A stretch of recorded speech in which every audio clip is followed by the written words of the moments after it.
Olá, seja muito bem-vindo. Estamos iniciando mais um Repensar e hoje o nosso destaque é um destaque duplo, porque vamos falar de dois livros que trazem lições preciosas e lições desse ser especial que esteve aqui conosco no nosso planeta, que é Jesus Cristo, e que deixou para nós lições muito importantes, muito preciosas. E nós vamos trazer nesses livros comentários, estudos, análises, interpretações sobre as parábolas de Jesus. E quem está aqui conosco para conversar sobre esses livros é Reinaldo Gonçalves de Toledo. É isso, falei certo o seu nome, né? Isso, Marisilda. Seja muito bem-vindo, Reinaldo. Obrigado, obrigado. Boa tarde a todos os telespectadores do Mundo Maior. É uma felicidade, uma alegria estar aqui. Muito bom. Reinaldo, na verdade, esses dois livros, eles não são de sua autoria só, né? Não é um estudo que você fez, né? Eu acho que a gente pode começar por isso, né? É uma equipe que elaborou esse estudo, é isso? Isso, exatamente. Nós somos 5 autores, né? A Ana Lúcia Garipo, a Beth Rey, o Roberto Buchmann, a Cândida. E ele é resultado realmente de um esforço conjunto mesmo, de estudo, da forma que nós colocamos no título, de análise, de muito material bibliográfico, né, de interpretação e comentários que nós fizemos a partir dos ensinamentos da doutrina espírita. Como que surgiu a ideia desses livros, né? Na verdade, vocês acho que pensaram no tema, não que seriam 2 livros, né? Ou vocês já tinham uma ideia de que seriam mais livros, não só um? Olha que interessante, na verdade nós não pensamos num livro. Certo. Nós pensamos em fazer um estudo de compilar material bibliográfico.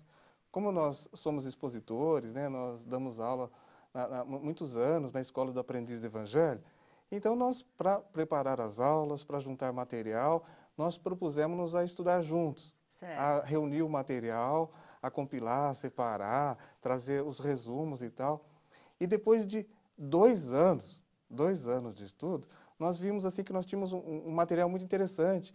E aí veio a ideia, por que nós não transformamos todo esse material num livro para que pudesse assim compartilhar com os demais colegas, compartilhar com os alunos do aprendiz, Sim. os que têm interesse em conhecer a doutrina espírita, né? Então foi um segundo momento a ideia dos livros. É interessante porque as ideias surgem e a gente não sabe para onde elas vão, né? Não é assim? Tem algumas que você fala, nossa, essa é uma ideia boa, é uma coisa boa, vai me ajudar e vai ajudar outras tantas pessoas, mas você não imagina o que vai acontecer depois, que é o caso de vocês, né? Com certeza, porque tinha um propósito inicial e às vezes nós sempre, uma coisa natural humana, nós sempre, às vezes, nós até subestimamos, às vezes, uma possibilidade nossa de trabalho, às vezes nós ficamos assim, numa certa zona assim de acomodação daquilo que nós já fazemos, né? E aí nós pensamos, nossa, mas escrever um livro, etc. Então foi mesmo um segundo momento, aí nós sentimos assim que havia assim uma inspiração, uma orientação espiritual para escrevê-los mesmo. E à medida que nós fomos resumindo aquele material todo, nós vimos que ele seria um livro ainda muito grande, né? O conjunto dos 2 livros dá em torno de 850 páginas. Isso, é. E aí veio a ideia de dividir também para que não ficasse. É, porque você fica meio desestimulado quando você pega um livro de 1000 páginas, né? Você fala, ai meu Deus, vai demorar muito para eu chegar ao final. Então assim não, você já quer chegar logo ao final do primeiro para começar o segundo, né? Agora, as parábolas, o tema as parábolas é por conta da dificuldade mesmo que as pessoas têm de entender as parábolas, é isso? Ah, com certeza, com certeza. Se nós pegarmos o Evangelho segundo o Espiritismo, e o Kardec, ali na introdução, ele explica a forma que ele trouxe uma disposição de assuntos evangélicos organizados, e Kardec diz, então, que ele pegou os principais ensinamentos de Jesus, compôs de forma organizada e teceu seus comentários. E ali tem toda a essência do Evangelho. Sim. Mas quando nós vemos o Novo Testamento, a riqueza dos ensinos de Jesus e das parábolas é algo assim muito grandioso dentro do Evangelho.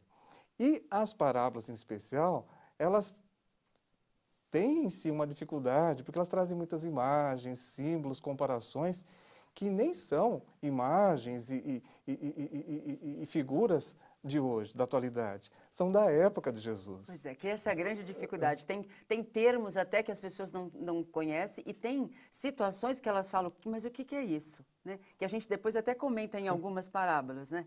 Com certeza. E se nós tomarmos o Evangelho, nós veremos que quando Jesus narrava as parábolas, até alguns trechos interessantes, mesmo à época, os próprios discípulos de Jesus, né, no momento depois que Jesus estava ali diante da multidão, estava na barca, e Jesus narrava, e a multidão ficava ali encantada com aquele ensinamento, mas nós vemos que no momento posterior, ali nos bastidores, os discípulos vinham, mestre, explica-nos esta parábola. Porque, não, eu falo assim, eu fico imaginando, Reinaldo, a alegria que é ter vivido ao lado de Jesus e ter ouvido diretamente dele a explicação. Mas, ao mesmo tempo, também era um tempo que a gente talvez não tivesse tanto entendimento. Então, seria ótimo se ele pudesse hoje, né, trazer de novo para nós esse ensinamento, que eu já entendo que também não seja tão necessário, porque a gente já tem um ensinamento, que a gente desenvolva agora a nossa capacidade de entendimento, que eu acho que isso é um progresso extraordinário, né? Mas eu fico imaginando, quando eu leio alguma coisa, e quando eu falo de Jesus, eu leio tentando estar ao lado, estar com ele, sabe? Porque deve ser extraordinário isso, né? Ah, com certeza, com certeza. Nós podemos imaginar assim, nas descrições de Emmanuel, de Amélia Rodrigues, pela psicografia de Divaldo, e eles nos narram o arrebatamento que a multidão ficava ali diante de Jesus, do ensinamento, como eles ficavam impressionados com aquela fala de Jesus e diziam, jamais um homem falou assim. E nós vemos quantas vidas transformadas pelo Evangelho de Jesus e a sua presença em si que irradiava aquele magnetismo, aquela serenidade. E é algo que realmente, assim, nós podemos até imaginar, mas devia ser algo e tanto, estar ali junto com Jesus, caminhar como os apóstolos caminharam com Jesus. Então, mas assim, uma coisa interessante também que eu acho vocês tiveram muitas dificuldades para encontrar, por exemplo, tem parábolas que não são, eu não tinha conhecimento de algumas, talvez porque eu não tenha pesquisado adequadamente, né? Mas quantas pessoas não conhecem algumas, pelo menos algumas, das que vocês colocaram nos livros, né? Isso foi uma dificuldade grande, mais ou menos? Não teve dificuldade? Ah, com certeza houve uma dificuldade. Porque nós temos as parábolas mais conhecidas, até assim, extravasando a dimensão do cristianismo, tem as parábolas como do bom samaritano, do do semeador, né? Todos conhecem, mesmo quem às vezes nem está dentro assim, da esfera cristã, conhece porque ela se difundiu universalmente. E tem um conjunto aí de umas 10, 12 parábolas bem conhecidas de todos, mas muitas outras não. Isso. Então, nós podemos dizer que garimpando, né, no Evangelho, né, porque era assim para nós, assim, a escola de aprendiz do Evangelho, a fraternidade dos discípulos de Jesus, para nós assim, uma coisa assim, do coração mesmo. Então, garimpando dentro do Evangelho, nós fomos coletando outras que nós vimos que tinham um ensinamento muito rico. Sim. Até é interessante as parábolas de Jesus. A contagem de quantas parábolas Jesus narrou, isso também, existe vários critérios, como tudo. Você vai falar daqui a pouco. Tá certo. Tá bom? Nós vamos dar um breve intervalo e já voltamos falando um pouquinho mais sobre as parábolas de Jesus. Até já.